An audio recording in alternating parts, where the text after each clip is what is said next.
Kojo was a broke loser who spent his days wasting away like you. However, when a badass shaman was sent to assassinate him, he discovered he was actually the reincarnation of Dracula and began murking anyone who stood in his way. This turned him into a bad bitch magnet, and he started clapping the hottest girls on the island. Before this, Yukina moves in as his next-door neighbor, and Kojo becomes curious about her, so he meets Mina, his teacher, who's a powerful mage and one of the few humans who know about his vampire status.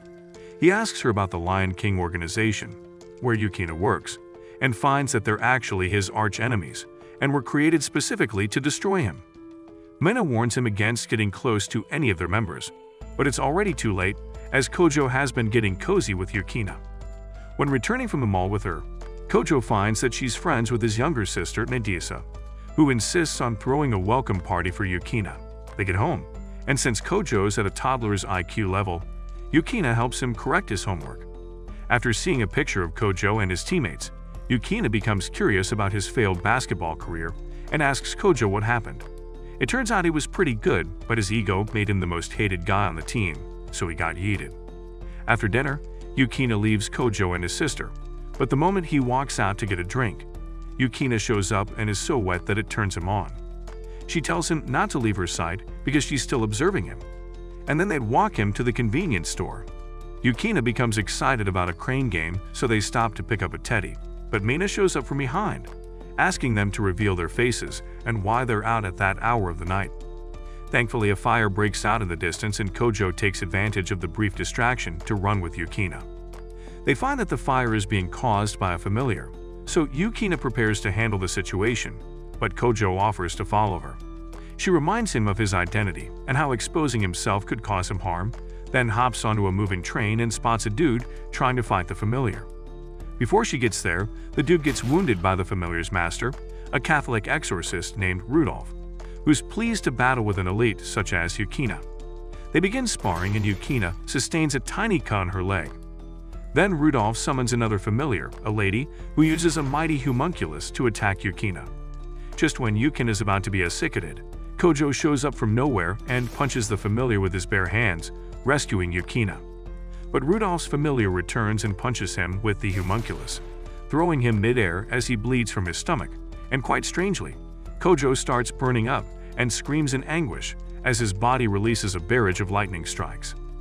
The next morning, news about the explosion spreads far and wide, owing to the disruption Kojo caused because he couldn't control his powers. When confronted by Yukina, he explains that he lost control of his powers because he's a virgin vampire, meaning he's not sucked anyone's blood yet. Somehow, one of his friends overhears the conversation and teases Kojo for letting a junior mock him for having zero-stroke game. And when he gets to class, his cultured class boys flock around him to ask about Yukina. Coincidentally, Mina walks into class and loudly summons Kojo, asking for the girl he spent the night with. Hearing this, his class boys start hating on him, and Asaji, a tech bro crushing on him, looks like she's about to dump his sausage in a shredder. When they get to Mina's office, she tells them about the disruptions that have been reported in the city and cautions Kojo that if his identity is out, there will be a manhunt for his head. As they leave her office, Yukina says that the only way to prove Kojo's actions as self-defense will be to find something shady to report about Rudolph, who's apparently an internationally wanted criminal. They strategize about how to locate him, and Kojo meets Asahi to help him track some of the possible hideouts. Their search leads them to the island's north side, and they locate the hideout in a seemingly abandoned factory. However, Yukina breaks the fake rusty lock and leads them into a lab teeming with homunculi embedded in a greenish fluid. Rudolph's familiar tells them to run while they can, because the island is on the verge of sinking. Just then, Rudolph shows up and yaps about how he's finally about to destroy them using Astarte, now that he's embedded her with a stronger familiar. Kojo gets upset to find that Rudolph's just recklessly using Astarte, so he charges up for a fight, but with one blow from the giant homunculus, he falls to the ground. Yukon also tries to fight the homunculus with her weapon, but also fails because Rudolph has modified it to absorb magical powers. This gives Rudolph the upper hand and he swings his axe towards Yukina. But to her greatest shock, Kojo intercepts the attack with his body, his blood splashing on her face. To finish the job, Rudolph severs Kojo's body from his head, leaving a traumatized Yukina holding his head. After a while, Kojo's body is completely healed, and apparently it did so by itself, with its pieces coming back together and all the blood flowing back into his body. While Yukina rants about him dying in her place, he pins her to the floor and whispers flirty words into her ears, causing her to blush and struggle from his hold as her floodgates are about to burst open. Just then, the building trembles and Kojo sees news alerts about an attack on a building where Asaji works. He calls to check on her and find out about Rudolph's movements, then learns that Rudolph is after an unknown treasure hidden in the lower floors of the building. Hearing this, Yukina prepares to stop them before it's too late, but Kojo holds back because he's been a third wheel on the battlefield. However, she reminds him that he hasn't been acknowledged by the familiars only because he's yet to consume human blood, so she tells him to suck her blood.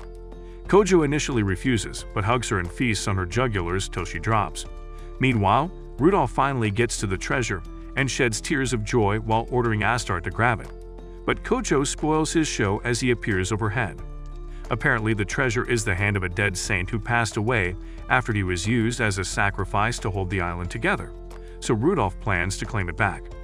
When Kojo sees that Rudolph is determined to seize the body and risk destroying the entire island, he jumps forward and attacks the homunculus, with Yukina joining him afterwards. They clash for a while, and when Rudolph realizes that Kojo is more powerful than before, he goes full throttle on him, proceeds to activate a magical armor, and manages to get Kojo to the ground. However, Kojo makes it harder for his opponent by summoning the fifth familiar, a fire breather, which charges towards Rudolph and pins him to the wall. The second attack is blocked by the homunculus, but Yukina charges with her spear and pierces through it, then subsequently strikes Rudolph to the ground. After getting some arousal from hugging Yukina, Kojo draws some of Astarte's blood to bring her under his command, though this infuriates Yukina. Later, she packs her luggage, prepared to face the organization after breaking so many rules, including the lance they vested upon her. But a surprising delivery comes in, and she finds an exact replica of her weapon, which makes her happy because it means that she can stay with Kojo. Later, a beast man is seen on the rooftop and gets caught by Mina, so he tries to attack her multiple times, but she's surprisingly so good at spatial magic that she can tutor Baba Yaga.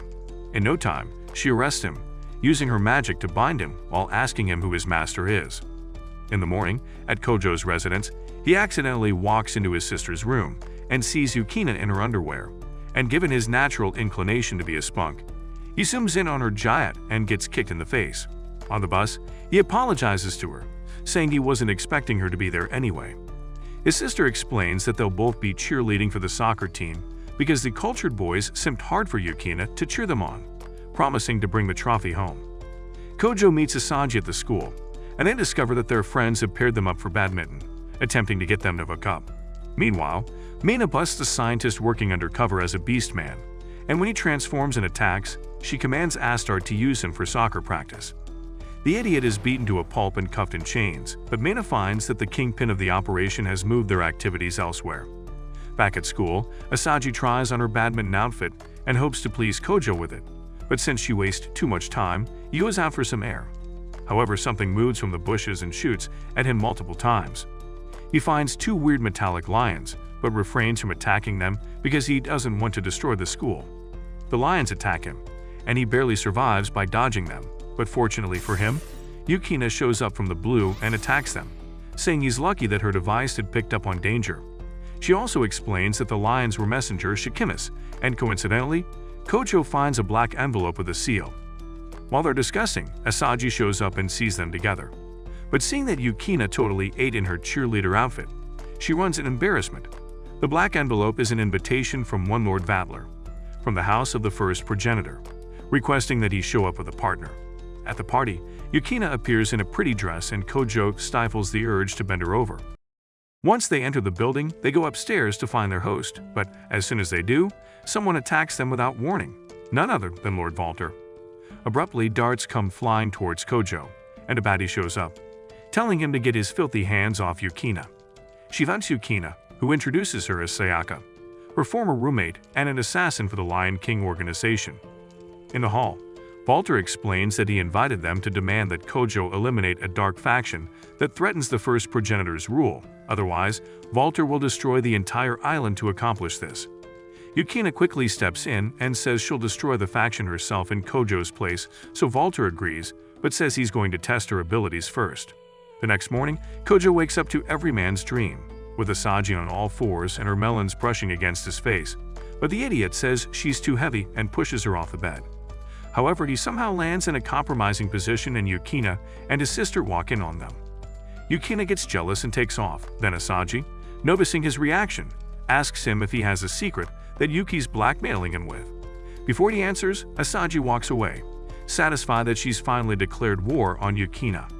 Afterwards, Yukina warns Kojo to control the sausage because his magical powers could be activated when it gets hard. At school, they head to Mina's office to make inquiries about the dark faction in question, but find Astard working as Mina's maid, much to their surprise. Mina tells them to relax because Vatler is virtually untouchable, and the dark faction has been unable to access the weapon of massive destruction. Later, Kojo meets Asaji to look into the weapon called Nalakuvera, and they get into an isolated room where she conducts some research to locate it. Just then, a lecturer walks into the room, and they quickly take cover under a table, but end up in a Marvin Gaye video shoot. As usual, Kojo's hormones respond and cause him to bleed, so Asaji becomes curious, but he refuses to say a word. Suddenly, Sayaka appears with a mission to unalive Kojo and expresses her disgust at his open philandering, even after exposing Yukina to really dangerous situations. She stabs him and his body starts discharging an enormous amount of energy. To worsen the situation, Asaji coincidentally arrives at the scene. Kojo struggles to contain his powers and tells her to stay back, but she does so too late, and he releases an explosion that knocks her out. Yukina arrives to stop the chaos and yells at them for wreaking havoc. She takes Asaji to the clinic and is assured that she'll recover in no time. But as soon as she wakes up, Asaji starts bitching about Yukina's relationship with Kojo. However, they're interrupted when some beastmen led by a man called Kristoff barge into the clinic, shoot Astard, then drive off Yukina, Asaji, and Sayaka. The gunshots alert Kojo and Sayaka, but before they can intervene, the men escape with the girls, leaving Kojo frustrated. At the same time, Kojo's friend Yaze chases after them and swallows a pill that activates his levitation powers. With his ability to amplify sounds, he finds that they're about to board a chopper, so he ODs on the pills and tries to find out where they're headed. But Vatler shows up and blasts his body into the sea to stop him from interfering with the operation. On the plane, Kristoff tells Asaji that he forcefully took them away because she's a pro hacker and they need someone to crack the Nalakuvera, which will be used against the first progenitor. Blackmailing her, he reminds her that if no one controls the weapon, it could cause an apocalypse. Back at school, Kojo thanks Sayaka for treating Astard, and they arrive at a roadblock leading to the facility where the weapon will be tested. They meet Mena and Walter at the spot where the weapon is used to destroy some dumb cop vehicles, following Kristoff's instructions. Noticing that they're on Walter's ship, Yukina becomes curious about why Vatler isn't even trying to stop Kristoff, who's supposed to be the enemy. Apparently he's just bored and needs a toy to play with, and he isn't even slightly bothered if this claims millions of lives on the island.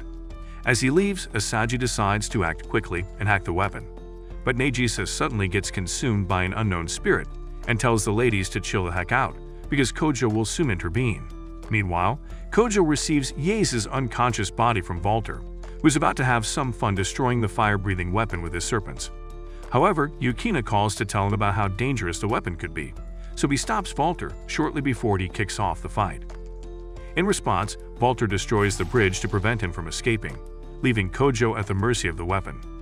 The battle begins with Kojo dodging the lasers, while Sayaka steps in to block the attack with her sword, attempting to dissect the body of the laser spider.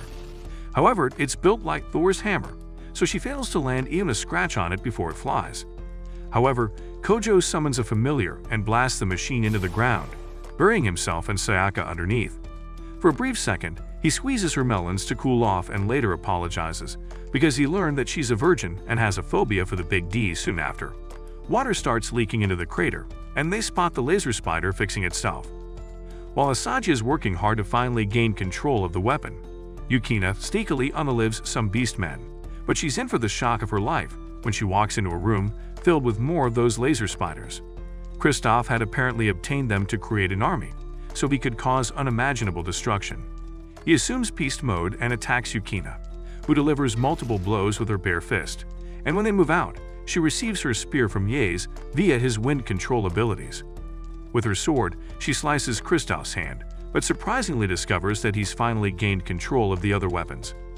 On the other hand, Kojo and Sayaka meet a dead end while trying to escape, and he notices her perky balance, so he gives her his jacket to cover up before his sausage pops out of his pants. To thank him, Sayaka lets him suck her blood, though she totally wouldn't mind him sucking on other things. This gives him the power to summon one of his progenitors, and when Kristoff spots this, he leaves his men behind to handle the situation, giving Mina the opportunity to teleport them into the sea. Just then, Yukina receives a call from an unknown person saying she's speaking on behalf of Asaji, who has embedded a secret command in the laser spiders. Meanwhile, Kojo's familiar launches an attack against the spiders but gets overwhelmed when Kristoff's chief drone launches multiple attacks. Yukina later joins him and Sayaka to fight the drones, but unfortunately, the drones mastered his attack pattern and countered him, making it hard and nearly impossible for them to be defeated. However, Yukina encourages them and tells them about Asaji's secret feature, which causes the drones to self-destruct with her voice command. The only issue is that they'll encounter it as gaining access to the master drone, so they first have to stop the drones from moving towards them. Sayaka volunteers to handle this and uses her weapon to freeze them for a brief moment.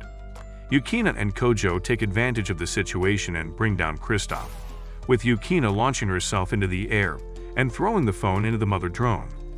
Kristoff watches as Asaji's recorded voice command plays, and all the drones harden to stone and break down at once.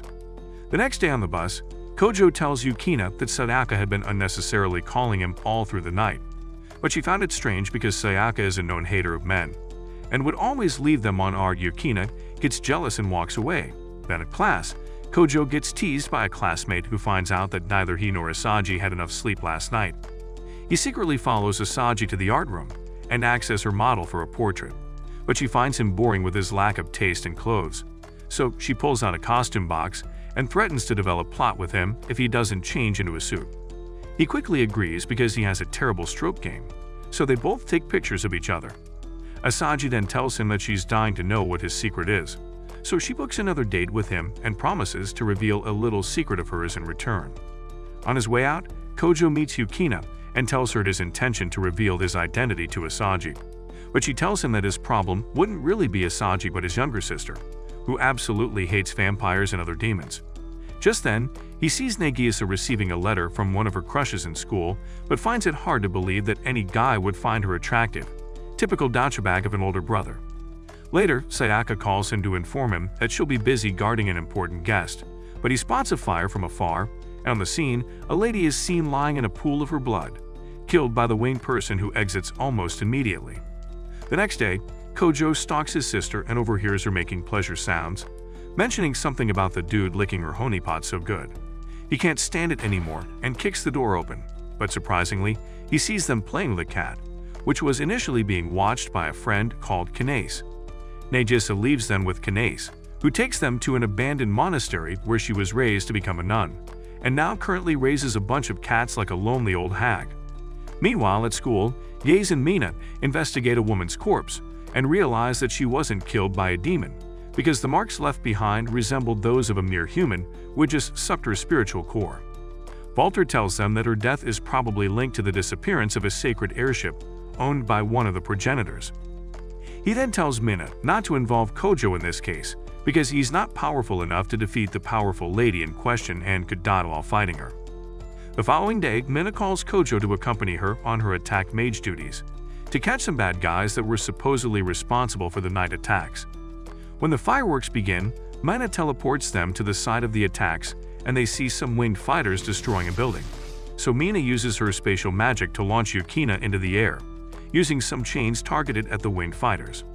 However, they break the chains and even avert Kojo's attack with his familiar, but as soon as one of them draws nearer to Kojo and the other winged fighter attacks it, digging into its flesh.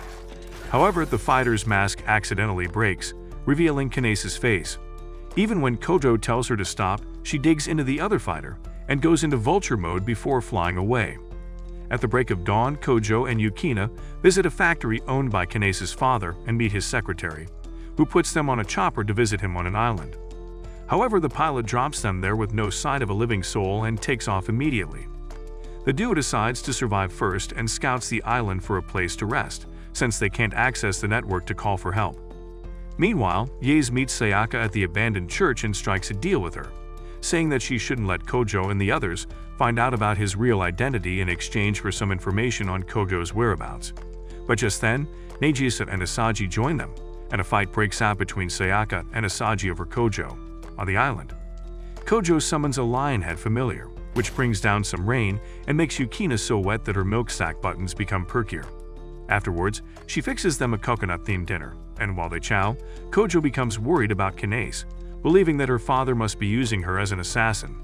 Asagi, on the other hand, tracks their location and finds that Kanace's father is up to some shady shit. But somehow she loses focus and starts fighting with Sayaka over Kojo. Yaes smartly reminds the ladies that Kojo could be developing plot with Yukina at that very instant, so the ladies calm down and suspend their fight. On the island, Kojo wakes up to find that Yukina is not beside him, so he goes to search for her, but instead sees an upgraded and super plotty version of Kanace bathing at a river. Of course, his eyes linger on her gut and he starts bleeding, but she disappears in a split second and Yukina appears from the blue, threatening him with her spear to keep his cultured eyes away from her. He narrates what he saw and they head out to search for the lady, but a boat arrives and some soldiers troop out, shooting at them the moment they see them. Soon, they're surrounded and almost helpless, but someone shoots the soldiers, none other than Kanace's doppelganger standing on a hilltop. She introduces herself as Princess Folia, and apparently knows that Kojo is the fourth progenitor.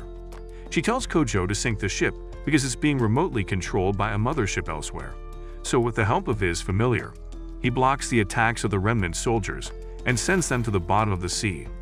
Back at the factory, the secretary, Beatrice, is seen talking with Kanace's father about how potentially dangerous Kanace could be, being an angel with the highest form of power. He says they can't control her because she's way bigger than they can curtail. But Beatrice is only concerned about cashing out with the poor girl and using her in an all-out battle against Folia. On the island, Folia explains that Mega's craft is after her because they want to use her body for experiments, since she's got royal blood. It turns out that Kanace is also an illegitimate child of a royal, and her father, Kensei, adopted her to convert her into a fox angel, along with 6 others.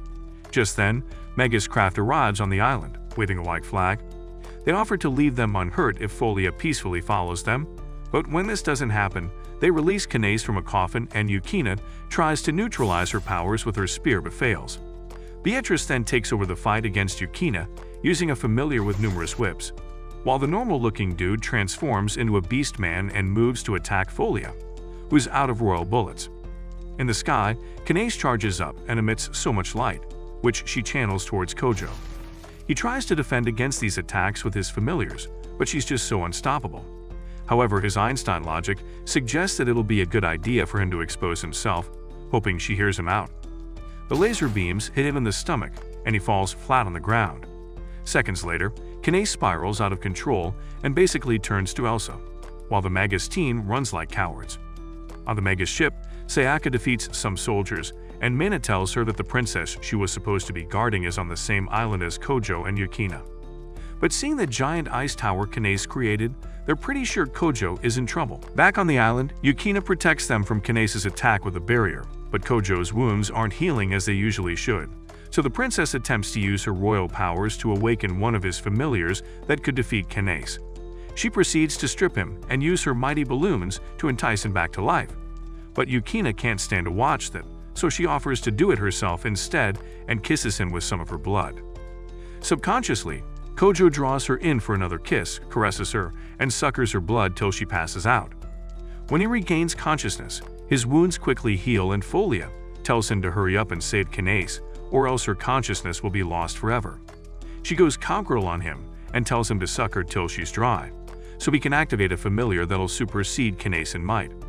Soon after, he breaks them out of the ice barrier and gets into an altercation with Kensei, questioning what sort of father would subject their child to such inhumane experiments. Kensei says that he only wants his daughter to be a strong and independent woman, the highest being next to God himself. Beatrice interrupts the conversation and attacks with some clones of Kanace, vowing to create a clone of Folia too. Annoyed, Kojo charges up for a fight and battles the clones whose powers he absorbs and nullifies, while Yukina woots Beatrice so much that she feels so ashamed to be losing to a barehanded girl. As for the Beastman, Folia shoots him unsuspectingly, and he dies like an idiot. Beatrice gets pumped with rage and decides to end Folia once and for all. But as she plunges into the sky, Folia summons some magical royal beam and slices through Beatrice in her attacks, throwing her body to the ground. As for Kojo, he summons a giant two-headed dragon, combats Kinesa's beams and shatters through her wings, but she still maintains her form. So Yukina summons the fox angel spirit away from her body, and then Kojo's dragon heads shatter the wings. After all is said and done, Sayaka and Mina beckon from the ship and Kinase regains consciousness. Kensei is taken in for questioning, and he explains that he was only creating the fox angels because he was preparing for the time when Kojo's power will prove impossible to tame. Ye says he'll be working for them henceforth, and Folia comes to bid her friends goodbye. She kisses Kojo on the lips, making the ladies jealous as they create a ruckus about his sickening Casanova behavior. Months pass by and it's finally Halloween, so Mina calls Kojo to remind him that it's Halloween season, so he should keep his eye peeled for witchcraft defaulters. True to her words, some witches called the Meyer sisters bring terror to the island with octopus attacks and overpower the soldiers on duty. The next day at school, Kojo introduces his old basketball buddy, Yuma, to his harem, and they go sightseeing, during which he receives a call from Folia and Sayaka, who inform him that there was a portal from the airport to the subplot, and they were stuck there. Surprisingly, they're also informed that Mian has disappeared and passed down instructions for them to prioritize Kinesa's safety. Later, Kojo returns home for a bath but finds himself teleported to Yukina's bathroom, where Astarte and Kinase are bathing. He does stare for a bit, but feels strange about the experience, so he reports himself to Yukina, explaining what had happened. She says it's been theorized that there's been a distortion in the island's space, so they'd have to be vigilant at every exit point. Much later, Kojo steps out for a drink, and Yuna comes out in a hot witch costume, then asks him if he'd still love her if she wasn't human. He assures her that not too many of his friends are complete humans, so she bends over and kisses him, but the next morning, Yuna wakes up screaming. Yuna walks to Yukina's room and seems to be blushing at the ladies in their underwear, but she suddenly yells out that she's actually Kojo. They ask him tons of personal questions to confirm that he really is Kojo, and after getting them all, he confesses that Yuna kissed him last night and wrote him so hard that they switched Y and A, but he woke up and she was nowhere to be found in his own body. Meanwhile, Asagi has been trying to find a possible cause to the spatial distortions, and has come across some news of something similar that happened 10 years ago, which was orchestrated by the Witch Sisters. After discussing with Asagi, Yukina figures that the only reasonable explanation for Yuma's behaviors and how she was able to disappear with Kojo's body is that she's also a witch herself. Truly, Yuna presents herself in Kojo's body before Walter and the Meyer sisters, introducing herself as Yuna, the Witch of Notaria. Meanwhile, Asagi reaches a milestone in trying to crack the issue with the spatial disruption and decides to take a nap, while Kojo and the other ladies go out for lunch. He's obviously frustrated about Yuna and her nerve to use his body as she wishes, and even though Yukina would have easily reversed the spell, it'll cause his real body some deathly harm. Just then, Yuna walks to a grimoire she's supposedly using to set her mother and other criminals free, and when she begins to tap into its power, Kojo feels the power surge from where he is. Yukina helps him localize the source, and they head towards the tower, but they keep running into portals and appearing in other places. However, he receives a message from Asagi's AI assistant, showing him a shorter route to his destination, and eventually they'd make it in time.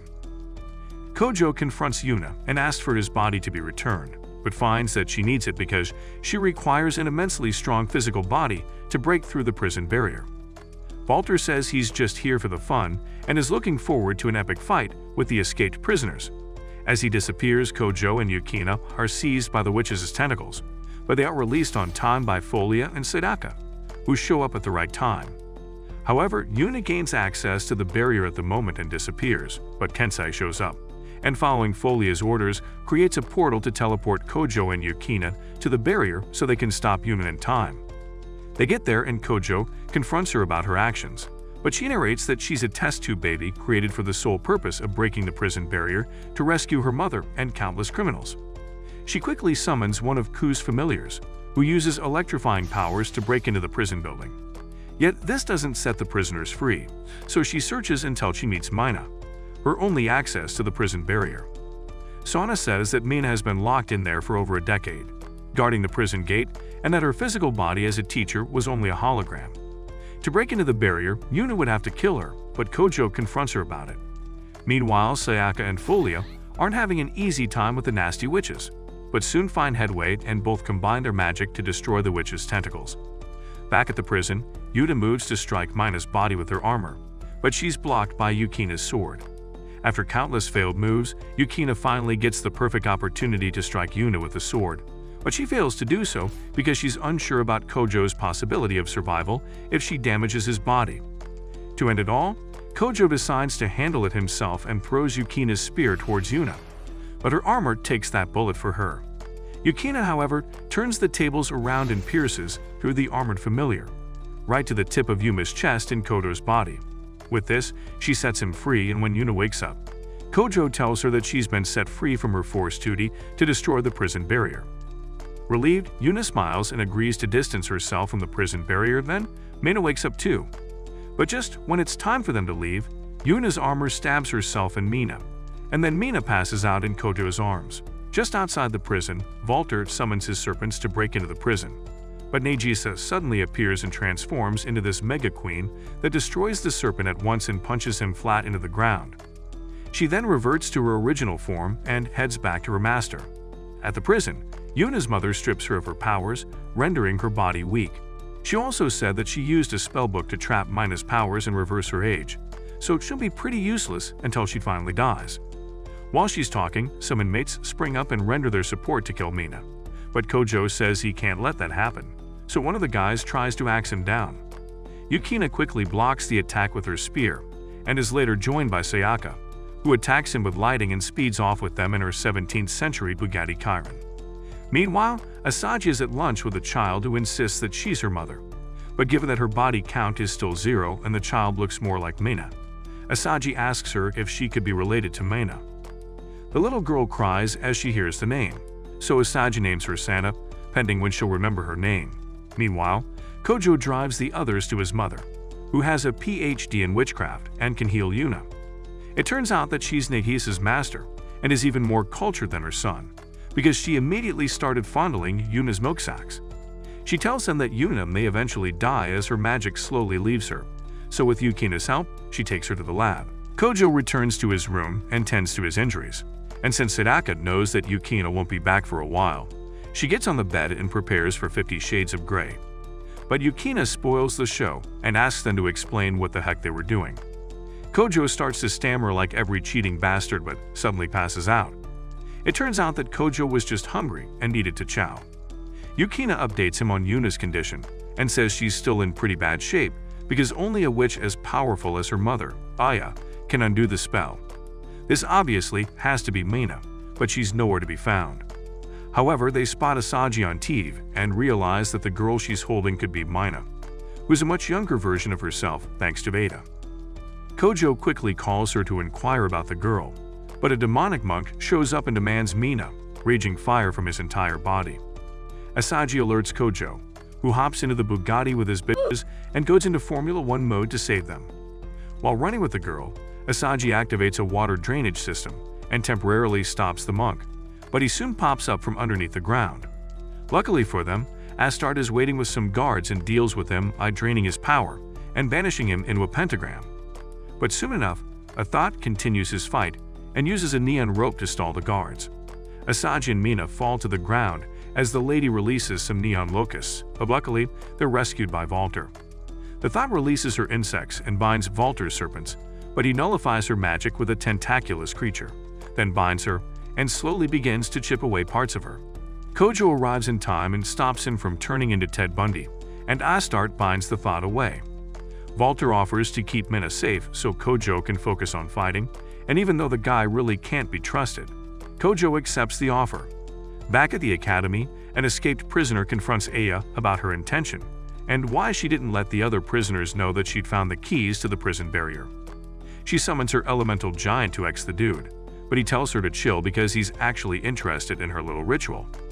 She then explains that she's trying to recreate a grimoire that Mina had destroyed, using Mina's memories, starting by transforming the entire school into a playground for her witchcraft fun.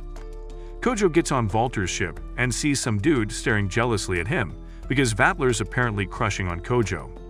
He heads to a bath and is surrounded by some baddies who offer him quickies because Vatler's not into women and has no interest in their cookie jars.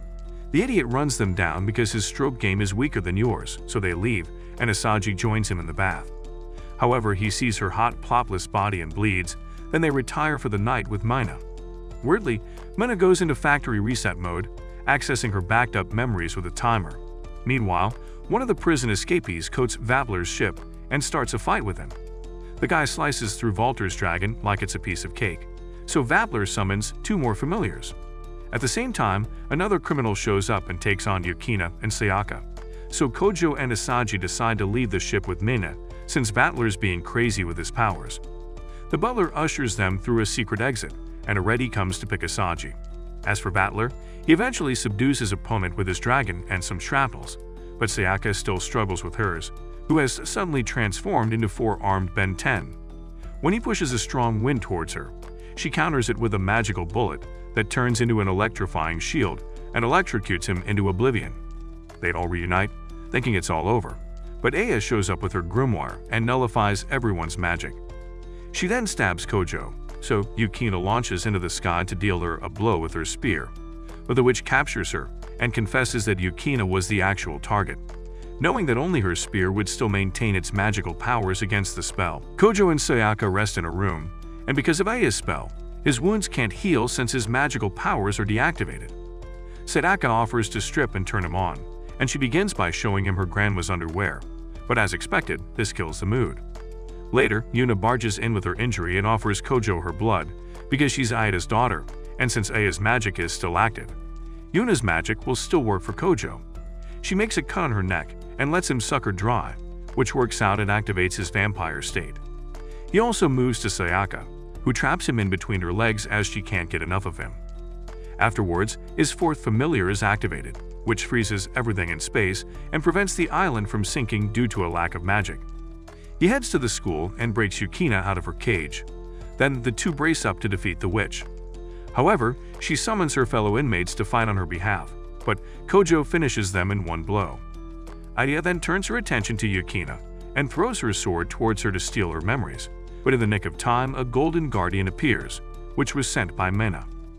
She's apparently retrieved her memories and claims the book from Aya, using it to bind her familiar, but Aya quickly sells her soul to the devil and assumes the most powerful state a witch can ever exist in. Mercifully, Yukina's sword can return her back to her basic witch state, so she uses it and weakens Ada, returning sanity to the island as all her magical spells are nullified. They all later watch the fireworks and Yuna kisses Kojo goodbye. Then everyone witnesses Yukina proposing to Kojo. Days later, Kensei is attacked by a caricature of Michael Jackson, who calls himself Ku and claims to be returning for his master's keepsake to activate the Wiseman's blood. Meanwhile, Yukina is given a 4-day vacation and told to have fun instead of babysitting a lousy virgin vampire. She meets him at the mall to inform him of the development, but they're later visited by Ku, seeking for Kanaze to use her as an offering to Wiseman. Ku attacks Kojo with his alchemist powers and Yukina steps in to rescue him. The guy sees that he's at a disadvantage, so he flees, but first, he tries to end Kojo with a tree he transformed into steel. Curious, Kojo visits Mina's office and asks Astarte what alchemists like Ku are after. He finds that they're after immortality, so he goes to inquire for more about them from Asaji.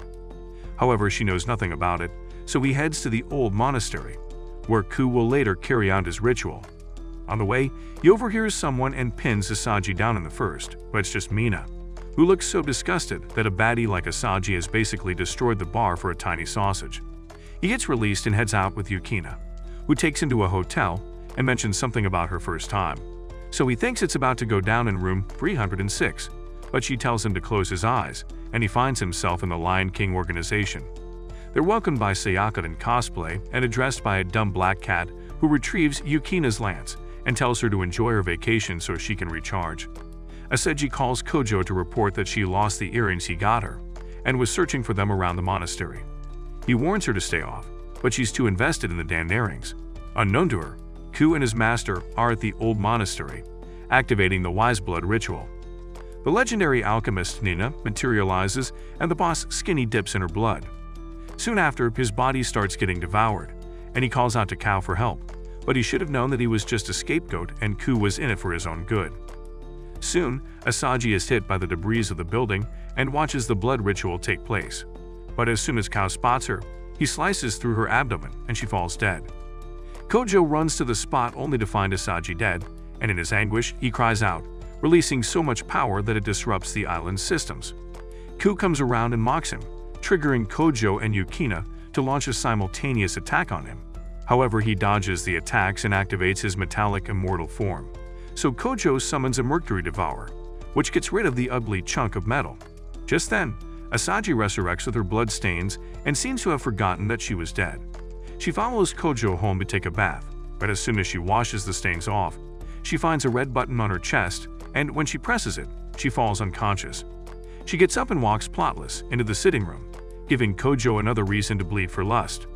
Actually, the lady speaking was no longer Asaji but Nina, whose blood was used for the ritual and had saved Asaji from truly dying. She creates a towel out of some flowers because she's also an alchemist, then tells Kojo not to get carried away, because Ku isn't dead and has only divided himself into parts. While this conversation is ongoing, Ku sneaks into a building and gets entrapped by Mina to stop him from getting to his target, Kinase. He soon turns to his metal form and breaks free from the chains, but Astarte silences him so easily. At Kojo's, Nina promises to leave Asaji's body as soon as she retrieves the wise man's blood. Yukina later joins them for dinner, so Kojo tells Nina not to mess things up and act like Asaji. The next day, Yace keeps track of the wise man's blood that Cal had hidden away. Then he orders the cops to freeze it with liquid nitrogen and magic spells. But as soon as the bastard cow shows up, it all melts away, and the cops frantically shoot at it.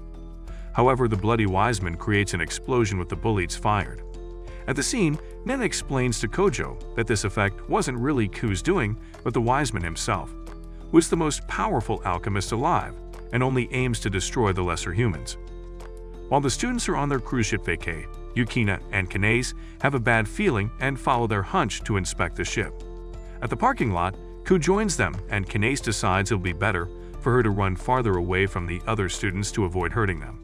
So he hurls a car at her and sets off a hot chase. On the other hand, Asaji's body loses consciousness, so Nina creates body double with some of her blood. Mina joins them and alerts Kojo that Ku is after the student's ship, so she takes him to a dumb airship owned by Folia. Shortly after, Yukina's master from the organization drops her lance before Kojo and the others take off. Back on the ship, Kinase infuriates Ku by bluntly telling him that his desire to become human by sacrificing her to wise blood will not work, because he's never been human. He leaps high and is about to dissect her, but Yukina steps in quickly and stops him with a kitchen knife.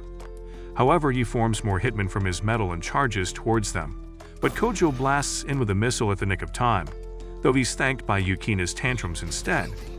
Nina demands for Wiseman's blood from Kel, but it's too late, and though his skull is physically present, his blood is all over the sea, seeking to gather enough metals to create his form.